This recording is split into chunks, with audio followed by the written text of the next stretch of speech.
आंख में दाखिल होती रोशनी रेटिना पर मरकूज होती है और बढ़ती अंगेजों इलेक्ट्रिक इम्पल्सेस की शक्ल में शबीहा बनाती है।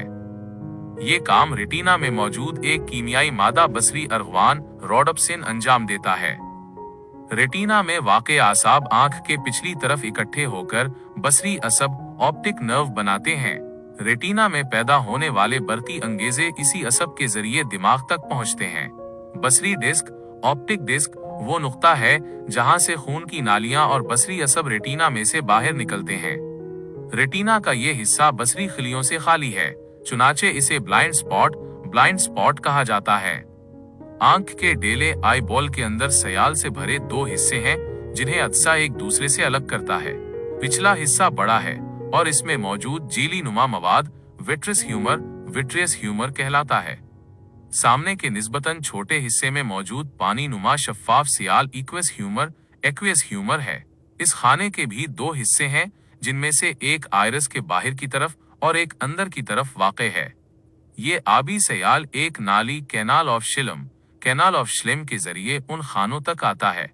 अगर किसी वजह से ये खाने बंद हो जाएं तो ग्लोकोमा नामी बीमारी लाहक होती है, जिसे उर्फे आम में मोतियाबंद कहा जाता है। आंख का अदसा शफ्फाफ और मुहद्दिब साख्त है। इसका कतर 10 मिलीमीटर होता है। अदसे के साथ वाबस्ता उज़लात अदसे की शक्ल बदलते हुए उसे देखे जाने वाले जिस्म के फासले की मुताबिकत में मौजूद शक्ल देते हैं। आंख हड्डियों से बने एक गड्ढे में महफूज है जिसे ऑर्बिटल कैविटी कहा जाता है। इस गड्ढे के अंदर आंख का डीला चर्बी की एक तह में जुड़ा होता है जो इसे चोट जैसे सदमों को जज्ब करने में मदद देती है। आंख की पलकें इसे साफ और महफूज रखती हैं। भुएं भी आंख के हिफाजती निजाम का हिस्सा हैं। आंख के गड्ढे में डीले के ऊपर की तरफ वाक़े अश्की गुदूद लैक्रिमल ग्लैंड्स आंसू पैदा करते हैं।